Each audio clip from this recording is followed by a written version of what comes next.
Serbisyo Publiko. Aksyon Radio. Sa Bacolod, Aksyon Radio. Aksyon Radio.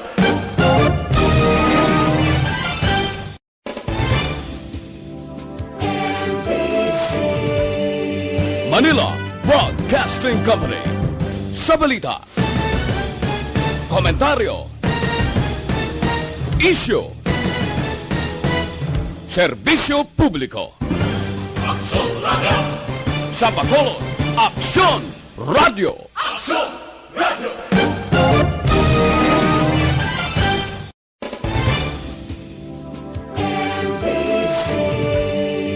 Manila Broadcasting Company. Sa balita, komentaryo, isyu, serbisyo publiko. Aksyon Radio. Sa Bacolod, Aksyon Radio. Aksyon Radio.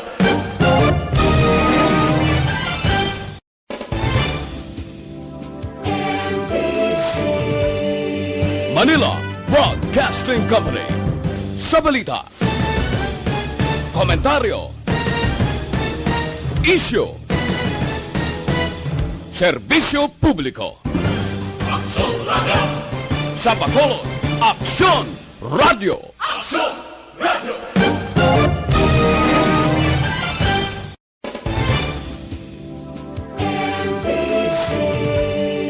Manila Broadcasting Company. Sa balita, komentaryo, isyu, serbisyo publiko. Aksyon Radio. Sa Bacolod, Aksyon Radio. Aksyon Radio.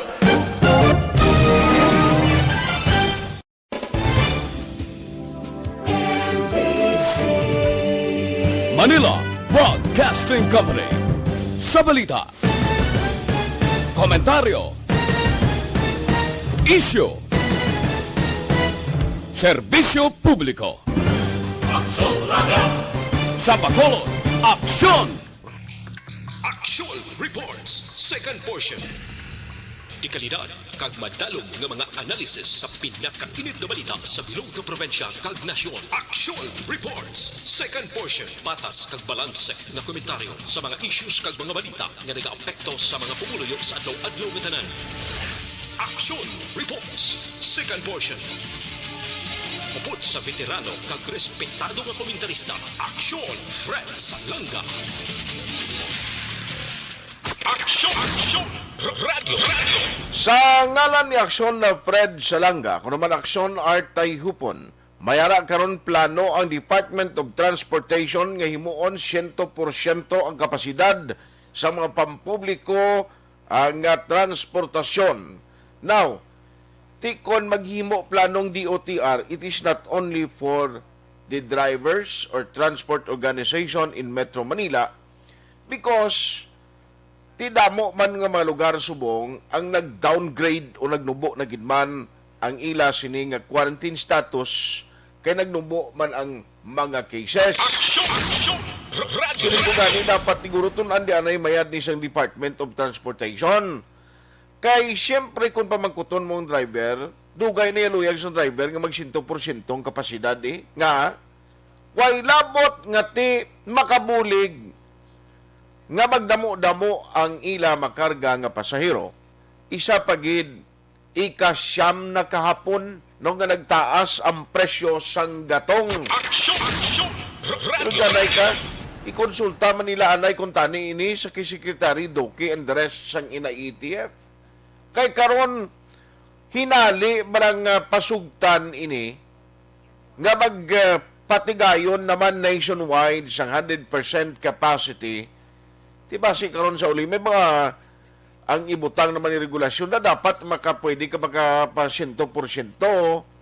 Ang mga lugar lang damo na ang mga kwanbla, ang mga na vaccine o kon na bakunahan. Aksyon Radio. Kay subong niya kon ang nakita ko diri kinahanglan hindi gid hindi bala mabalanse ang ekonomiya kag isyu sang health paagi no sa pag implementar sang mga guidelines nga mo na ang magkapasiguro nga hindi liwat taas ang cases ng COVID-19. Aksyon! Aksyon! Radio! Radio! Kita nyo naman ang mga desisyon mula sa DOTR, no? Nga ang mamabal na to, nagkakapalpak eh. Ti pareho sining, like for example man, sa libre sakay program. Ti ba libre sakay ka, like in the case of Bacolod, ginatabo di, why magtagpamasol, pero ti ang ginhire nila di gani, hindi man transport organization, o Valacar Transit Incorporated, man ang ginhire nila, nga mo nang natapos na nagligan niya si man actually, ang ginapatigayon ng libre sakay para sa mga medical workers. Aksyon! Aksyon! Radio! Tingnan ko nga pala mangkutan nun, di okay man na, kay ginataga nila pagtamod, ginaasikaso nila ang transport organization. Question galing, mapasugot ayan? Halimbawa, ang mga local ATF di sa aton, o nga katulad sang plano dito sa Metro Manila, nga ginahiring subog, kay di pinsa nila kuno sa palabuton nga Webes, so ang ila sini nga plano, handa na bala kita, nga liwat may aras ang nilat nanay festival sa sulod sang salakyan, bangon nga sige pa ang COVID-19. Aksyon! Aksyon! Ina, nagapabiling ng $1 million question. Dapat tunaan, guro husto di, no, sa Department of Transportation, kadako sa pundong ginpain ta sa bayanihan law, o di na ito mga bulig nga dapat ayuda matupa sa mga transport organization now. Aksyon! Aksyon! Radio! Radio! Hindi ayan, ngayon nga mga pundong nga allocation, supposedly bulig sa transport organization, why may utilize mayo, kag kung sino lang yung ila sini, ginatagan, kag kilala nila, o malapit silang ilang ginapaboran. Why kuya kontra, gusto kuya gani, ni nga mga transport organization mabuligan, pero dali lang, ibutang tani karon nga sitwasyon nga mo ni, kag basip lang kung magpalpak naman, kag ang magalinat na hindi naman habak, kundi tapos gid. Aksyon! Aksyon! Radio! Eh kung kaisa magpagawang gobyerno ta mga policy, daw ay blag synchronize, daw hindi gabudlayan ang tao mag-interpretar. Aksyon! Aksyon! Hindi kabudlay, no? Di, ambot, dadong kapalaran sini. Pero ako ya gusto ko ni, luyag ko ni mabuligan ng transport organization. Pero dali lang, ibalansi tanay ang ekonomiya sa health issue nga basi dira pagin maglala ang aton sitwasyon. Di ba? Aksyon! Aksyon! Radio! Lakay 45.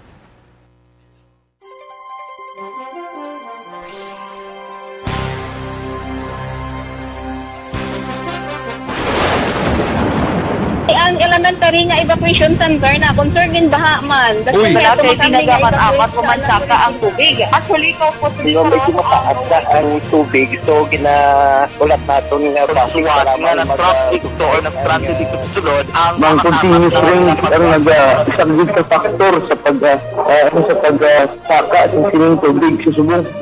Hunyo 4, 2021, sang formal na ginanunsyo sa pag-asa ang panahon sa tig-ululan o rainy season sa Pilipinas. Gani, lauman ang maulan nga panahon umpisa subong tugtog Nobyembre 2021. Ang Pilipinas sa mayroon sang early warning system para mahibaluan ang lakat sang panahon. Gani, wala sang rason nga hindi kita makapreparar karon ni rainy season. Yari ang pila ka mga action tips nga dapat mo may baluan karon nga panahon sang tig-ululan. Kung nagapuyo sa lugar nga masabi ginabaha, mag-monitor sa balita para sa anunsyo sang pag-asa sa lakat sang panahon. Isa sa pinakapos nga pamaagi para malikawan nga magsulod ang baha sa balay, among paggamit sang sandbag. Ang sandbag ang isa ka sako nga may unod nga balas nga pwede ibutang sa pertahan o kung ginaagyan sang tubig para temporaryo nga makontrol ang pagsulod sang tubig sa inyong nga balay. Antes naman ng rainy season, dapat nakaprepare ka na sa pagkaon, flashlight, pito, kandila, hygiene kit, power bank, transistor radio, importante nga mga dokumento, kag iban pa nga kinahanglanon. Ini ang dapat isulod sa go bag nga dapat ibutang sa isa ka lugar nga mapus kuhaon sa tion nga kinahanglan nga mag-evacuate. Sa tion sa pagbaha dapat butangan sang tape ang saksakan sang mga outlet kag ibutang sa mga taas nga mga lugar ang appliances. Kunyara sa evacuation center, dapat man nga ipatuman ang minimum health protocol, face mask, face shield kag social distancing. batok sa COVID-19. Sa panahon sa tig-ululan, dapat man proteksyonan ang ikaayong lawas batok sa tilakang mga masakit, kang isang dengue, leptospirosis, cholera, typhoid fever, hepatitis A, influenza, kag iban pa. Nagpanugyan man ang DOH kay pabili ng proper hygiene kay pag-inom sang limpyo nga tubig, lutuon sang husto ang pagkaon para malikawan ang contamination. Maghugas sang kamot antes kag pagkatapos ang kaon, kag matapos nga mag-usar sang banyo. Likawan man ang paglangoy o kon pagtubog sa baha. Kini sa Action Dale Salazar para sa Action Tips nga nagapahanungdong nga maghalong sa tanan nga tion. Ang elementary nga evacuation center na concern din baha man. Uy. Wala kayo pinagaman apat kumansaka ang tubig. Actually, ikaw po Di ba medyo mataas na ang tubig, so ulat natin nga pasiwala nga ng traffic to or ng traffic dito sa sulod ang continuous ring ang nagsaglit sa factor sa pagsaka sa sining tubig sa subong. Punyo 4 2021, sang formal na ginanunsyo sa pag-asa ang panahon sa tig-ululan o rainy season sa Pilipinas. Gani, lauman ang maulan nga panahon umpisa subong tugtog Nobyembre 2021. Ang Pilipinas sa mayar sa early warning system para mahibaluan ang lakat sa panahon. Gani, wala sa rason nga hindi kita makapreparar karon nga rainy season. Yari ang pila ka mga action tips nga dapat mo may baluan karon nga panahon sang tig-ululan. Kung nagapuyo sa lugar nga masami ginabaha, mag-monitor sa balita para sa anunsyo sang pag-asa sa lakat sang panahon.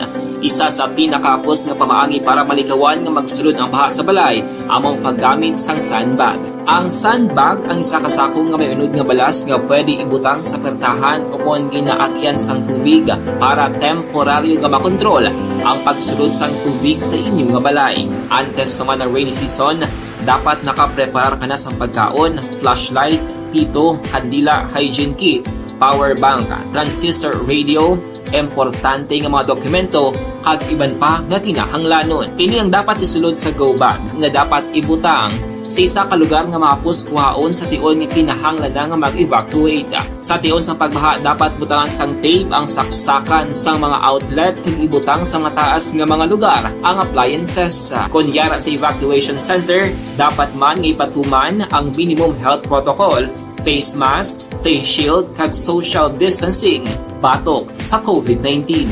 Sa panahon sa tig-ululan, dapat man proteksyonan ang ikaayong lawas batok sa tilakang mga masakit, kang isang dengue, leptospirosis, cholera, typhoid fever, hepatitis A, influenza, kag iban pa. Nagpanugyan man ang DOH kay pabili ng proper hygiene kay pag-inom sang limpyo nga tubig, lutuon sang husto ang pagkaon para malikawan ang contamination. Maghugas sang kamot antes kag pagkatapos ang kaon, kag matapos nga mag-usar sang banyo. Likawan man ang paglangoy o kon pagtubog sa baha. Kini sa Action Dale Salazar para sa Action Tips nga nagapahanong. Lasay 51 na. Now, dabo na mga presidensya, bulway untat ang lilibutay, no? Nagkadto sa pila ka mga lugar. In fact, damo ganing abuno kay Senador Manny Pacquiao who is running for president. Kay may ginimo siya nga pagpanagtag mo, kwarta, purti man ni Senador Manny Pacquiao, kay siya personal nga dako sang kwarta sa pumuluyo. Ti siling ang question kay Manny, ti base nagkalubag ni sa protocol ang ginahimo mo, self-protocol, kay sige kay mo yung panagtag. Action Radio. Lugay ko naman ginahimo, ni ginatingwan ko ani nga dapat masunod gid. Galing kiting iba na may kahisa mo. Manway sila yung dugan nga mga nagtagkwarta personal ay kalain. Action Kalain pa may tikto si Manny Pacquiao. Sila nga Manila ning Dolomite Beach na Manila Bay na Bisnigahan ta na. Kaya daw may mga anomalya da. Sa tutuod lang. Iniyaway gininaputan. Ninali ni magbinagyo kag mga birana da. Kaladula naman ning Dolomite ni. Ini mga balas ka puti bla. Hakot naman ni sila liwat. Alin di sa aton sa Visayas mo. Action Radio. Ay labot sina si Ping Lacson ya may imbestigahan mo sa parti man kuno sa distribution sang bulig sa pumuluyo. Tigaling basta tiyempo eleksyon ni. Ambot ng inulat man lang ng lapit na lang nga nakadeclare sila papili sa politika kag didto pa maghalaka pang usisa parti sini. Action Aksyon Radio. Wala tagunta ko na nung dalaganan, nagahilapit na gidlang mo.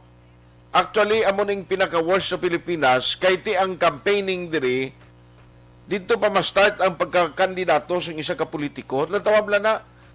Amo ni dapat gurong mag-uhunta kayong sistema balas ang kampanya. Can you imagine? Tawgon ka palang yung politiko at the time, nga nag-umpisa na ang campaign period, ti sunod tuig patuya, ang kampanya, ang libot niya subong kag ang panagtaganay kwarta sa mga kandidato, why pa ni madala sa isipay iya? Aksyon Radio. Ay, only in the Philippines. Ano pa, nagasalig man, ining mga kandidato kag politiko, singa, dito na pagligwato ning mga kasuguan ta, hindi ta maghimo magwalay sa mga kasuguan nga mga ligwat pa sa election process. Nami niya. Oh, ligwa, kita mga benepisyo di. Ang pumuluyo, mga hulat man lang na yan, kapin pa kon may panagtag ka nga kwarta, ay kalain. Aksyon Radio. Mga trabaho kasubos ang construction worker, taxi driver, kargador sa merkado.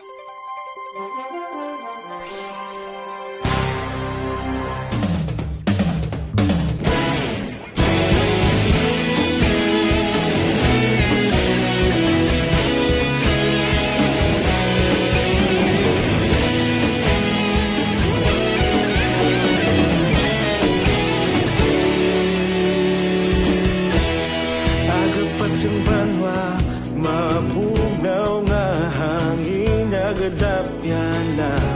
Ikaw nang ginapamatian namon ginasanligan.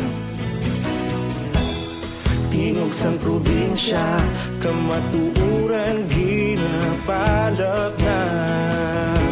Minsay nga may dala, paglaom kag kasanat.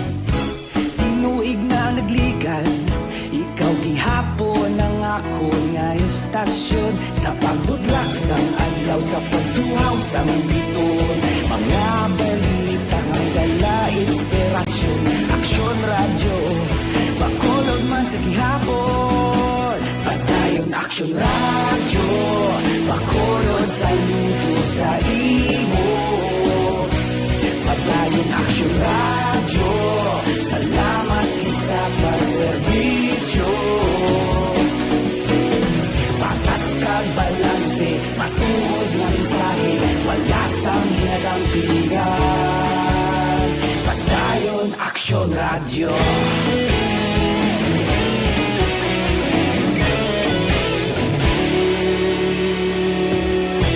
Pagkulunyon kag negrosanon, inyong pamatian. Stasyon nga nagapalaplag sang kamaturan. Mabakod nga prinsipyo, reporter handa sa serbisyo. Kahapon, karon kag sa gihapon, kita magapadayon. Tinuig na nagligan, ikaw gihapon ang ako nga istasyon. Sa pagbutlak sang adlaw, sa pagtuhaw sang biton. Mga balita na may dala inspirasyon. Aksyon radyo, bakolon man sa gihapon. Padayon aksyon radyo, bakolon saludo sa imo. Padayon aksyon radyo, salamat sa pagserbisyo. Patas kag balanse, matuod nga mensahe, wala sang ginadampigan. Padayon aksyon radyo. Una sa balita, una sa aksyon, sa Bacolod Aksyon Radio. Una sa balita, una sa aksyon, sa Bacolod Aksyon Radio. Kaulog na na'y sagsay ang mga kalintangan.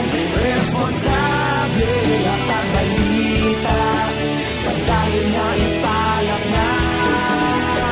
Magasig pero sigurado, aksyon na may dala pagpalanggan.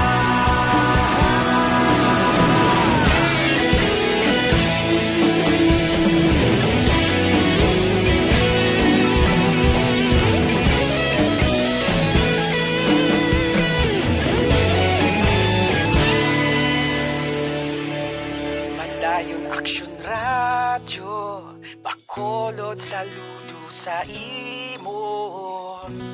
Padayon Action Radio, salamat gid sa pagserbisyo. Padayon Action Radio, Bacolod saludo sa imo. Padayon Action Radio, salamat gid sa pagserbisyo. Patas kag balanse, matuod ng mensahe, wala sang ginadampigan. Padayon Action Radio.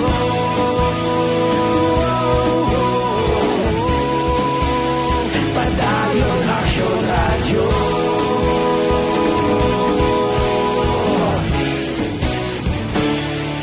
Padayon Action Radio.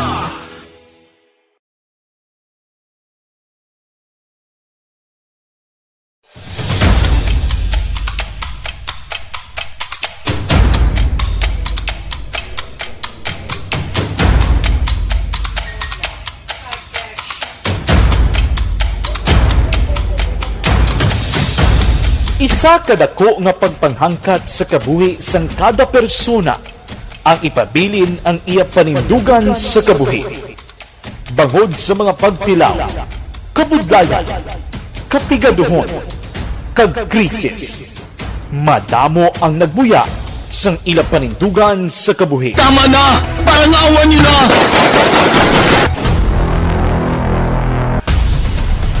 Apang ang DYEZ Action Radio Bacolod sa sulod na sang 52 katuig, padayon nga komitido sa panindugan nga mag-alagad.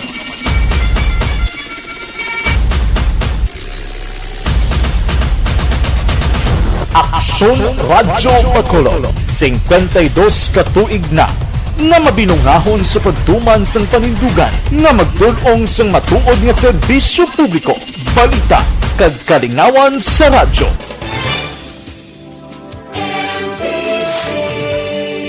Manila Broadcasting Company. Sa balita, komentaryo, issue, serbisyo publiko. Aksyon Radio! Sa Bacolod, Aksyon Radio! Aksyon Radio!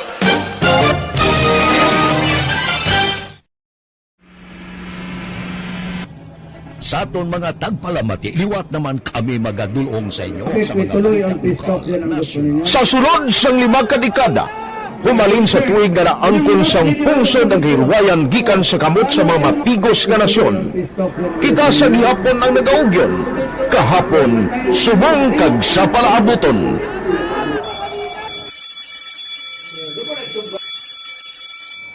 ang Aksyon Radio. So nati lain-lain ang alam mo. Samtang nagalain-lain ang manager sa Manila Broadcasting Company, may alaman niya lain-lain sila na nagangalan. May ngalanan nila. Basta ang naluyagan sa manager ya, ingalan niya na. Nag-una ini siya nakilala dito sa La Carlota. Pagkatapos, yung sa ilo dito sa Bacolod, nag-amo na nagtulukaw na ang nagkalain-lain ng mga manager, Boy Robles, para si Connie po, naging manager, sila ni Anggayo, si Johnny Bere, si JJ Ocampo, kag subong si Miss Nuna Di Maala Magbanwa. Ang sadto magamay nga community radio station ang ginpasira matapos nagpanindugan nga ipalapnag ang kamatuuran kag buligan nga mauntat ang pagpamigos sa katawhan.